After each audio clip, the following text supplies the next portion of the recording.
Well, I got a question for you there, bro. Since we're Okay. talking about attractiveness, let's talk about something that is going to cause a lot of controversy here. Who do you think is the most powerful Avenger of the It's event? Of not not even just close. Avenger, but just of the Marvel universe. Who is probably the most overpowered? Yeah, it's not even close. Captain Marvel. Okay. No one else is even in her league.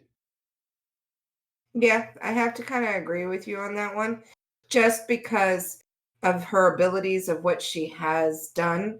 And I mean, and she really kind of kept it nose to nose with Thanos, if you really think of it. I mean, she did go toe to toe with him and definitely brawled with him quite a bit. But we also saw that Scarlet Witch was doing the same thing. As Captain Marvel was able to keep up with him physically, Scarlet Witch was actually able to, if he didn't pull the cheap shot of, having the ship fire down the cannons during the main fight scene, she actually would have killed him. No, he reversed time in the middle of her doing this. No. You're talking about I'm talking about Endgame, the last fight scene. She actually went toe to toe with him because. Well, because of the power she has. She had the power that was equal to that Infinity Stone, didn't she? Which makes her almost just as powerful.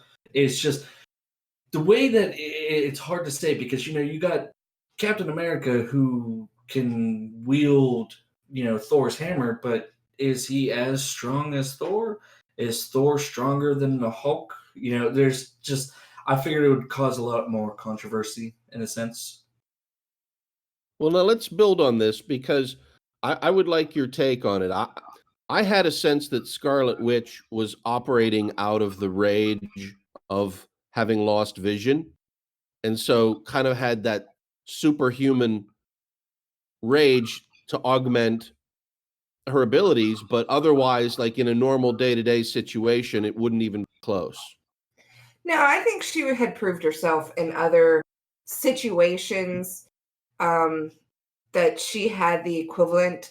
And I don't think they would have had her destroy pretty much an Infinity Stone. If she was the only person who could actually destroy an Infinity Stone, then that's hugely powerful. Yeah, I mean that's rivaling Thanos. Because no one else has that ability to actually destroy one. Because if you think about it, Thanos actually couldn't even do it himself at the end or at the beginning of Endgame. He actually used the Infinity Stones to destroy the Infinity Stones because he couldn't do it. So I mean, she is quite literally overpowered in the sense. It's just I think when they go to use her, they don't utilize. She holds back her power a lot, and they don't utilize her in the best ways. I know in Age of Ultron, she was definitely starting to adjust and gather her powers, but after that, she was like off the grid. They didn't want to use her that much. She's just spent too much time with Vision, and when it came to like Infinity Wars and stuff like that, she like didn't really have a chance to prove herself. I think Doctor Strange could give everybody a run for their money, especially with the way he could open portals. He could just, send them off to somewhere in the universe and then they'd be out there and never be able to get back. Or even see the outcomes of every fight. That too. But I also have a question. Whatever happened to Quicksilver? That is actually a fantastic question. Technically speaking, there's two Quicksilvers by accident. Not to be stupid, but who's Quicksilver? In Age of Ultron, it's actually Scarlet Witch's brother. Oh, I thought really fast guy. Yeah, but I thought. Oh, did he die? He died. Yeah. Yes, he's not supposed to. He didn't act. What happened was that Quicksilver, they didn't actually mention his name because Fox already had him in the X-Men series. Because here's a little thing for you. Why they kind of meshed together a little bit and why people were kind of trying to get excited. In, I think it was Days of Our Future Past when Wolverine goes back into the past. He actually goes back to Professor Xavier, says that I know someone who can help us, and they actually go and to Quicksilver's house. I remember when they showed up in the black and yellow suits. And what made it even better was the fact that the mailbox for the house literally said Maximoff. The Maximoff twins. That was Scarlet Witch and Quicksilver. And they actually used the same actor too. No, No, they didn't. it is completely different actors. Yeah. I thought they used I can't remember his name, but he plays in American Horror Story. No. That one for X-Men, yes. But the That's one who they used for Not Age in- of Ultron too. No. Not in Age of no. Ultron. No, I'm like 100% certain. She'll look it up. I'll prove it to you. What made it even better is the next time they actually go back into the X-Men universe where they show Quicksilver again, they actually see him with his sister, which was kind of a weird thing because you're like, oh, they're twins. That was actually his younger sister. His older sister was never actually, they mentioned her, but they were not allowed to bring her into the movie because that was Scarlet Witch, and she belonged into the Marvel universe. So it was like the parents divorced and they got one kid each. This is all way too confusing for me. This is why I don't watch these movies. Did you get that, bro? Yeah, I had a hard time with that. Yeah. So I missed it too, Akaeka. Well, long story short, Quicksilver and Scarlet Witch are brothers and sisters. Neither one, Fox, who owns X-Men series, and the MCU, who owns the Avengers, only can have one kid. Only can have one kid each. I thought he played them both. So you had Quicksilver, who belonged to the X-Men, and then you had Scarlet Witch, who belonged to the MCU. But they were both brothers and sisters. They just weren't allowed to be in the same movies together, technically. Okay. So they both bought one child and just kind of said, oops, by the way. Confusing. It is. The problem with that is there was so much talk about Fox they're selling a lot of the X-Men rights, or at least sharing them for the MCU universe. And with all this going back and forth, everyone's getting super excited about it because when the whole fight at the end games and all this stuff, the X-Men are even a part of all of this. The X-Men helped take down Thanos. And unfortunately, they couldn't get the rights, so they couldn't do anything about it. Now, Akaeka, is Wolverine done? I mean, I know the arc, but is it done in the sense that Hugh Jackman is done playing the role? I think Hugh Jackman is done, so I don't know if they're going to do any more.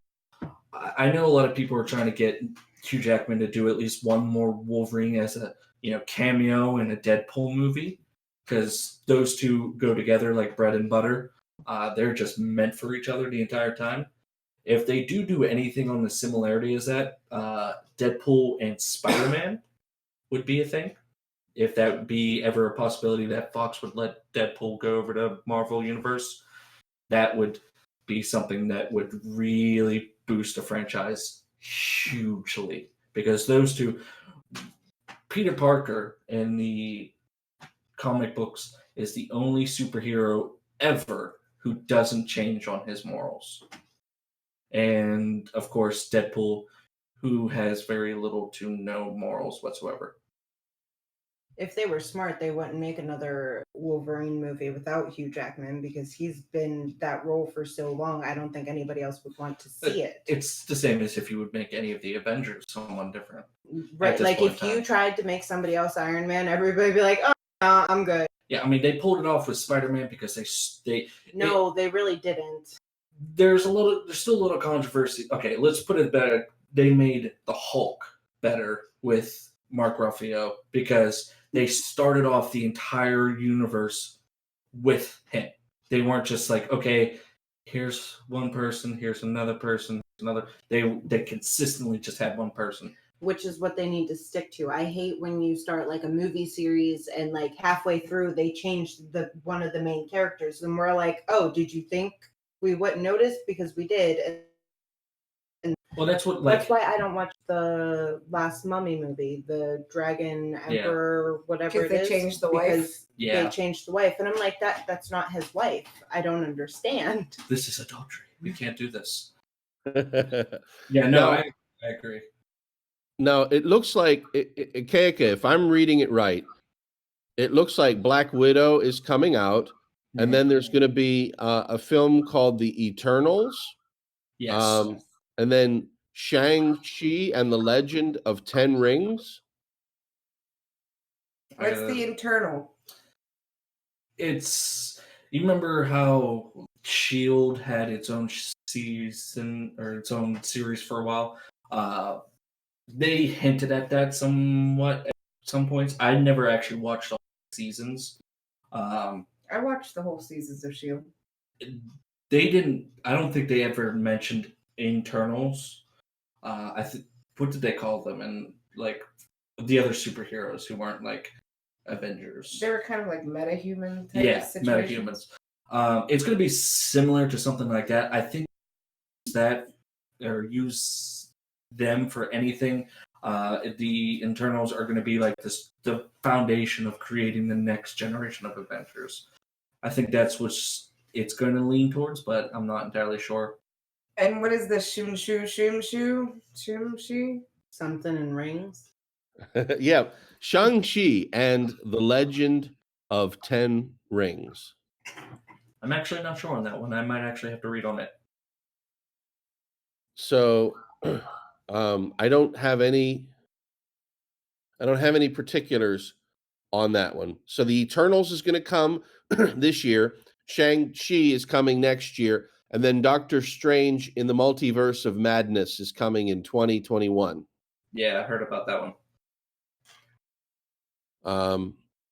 And that one will have Doctor Strange in the main role, but also Scarlet Witch will be in that one as a co-star. Yeah. So,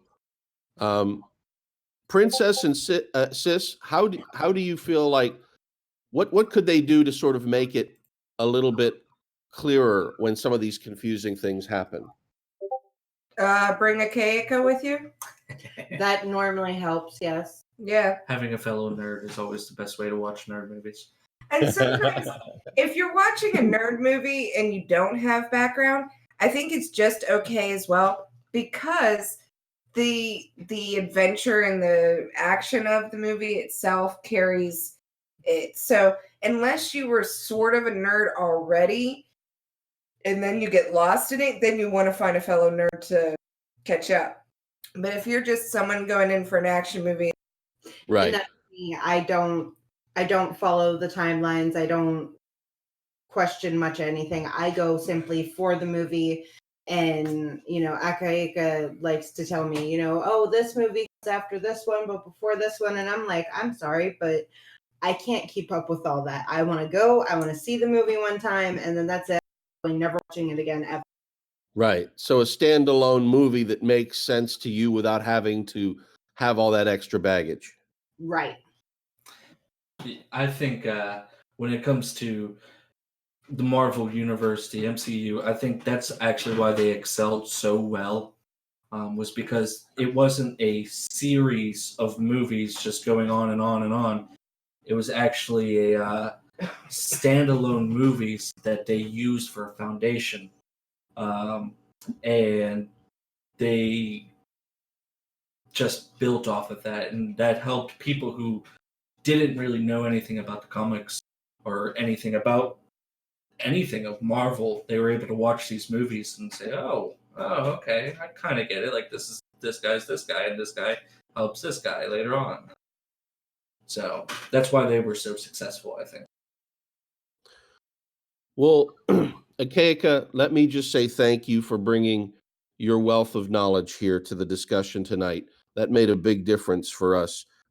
Princess, it is so good to have you on and have your opinions on these things. Thank you. Welcome to the show. We hope we can have you back in the future. Thank you. I'll try to be here more often. That would be awesome. Sis, any last words? I think we've pretty much wrapped our head around a lot of Marvel. From hotness to what's up and coming. That's pretty good stuff that was reviewed today. And no solitaire. Yes, and I was forced to not play any solitaire whatsoever.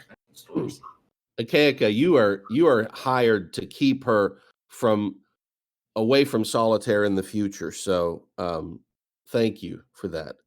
Yeah, I'll put a block on her computer. It'll be fine. No. All right. Well, thank you again for a wonderful evening, for a wonderful time talking to you. Each of you had really awesome things to say. Sis, tell our listeners good night. Good night, listeners. All right. It was great having you on the show, Akaeka and Princess. And thank you, listeners, for tuning in to another great show of Yo Bro and Hey Sis.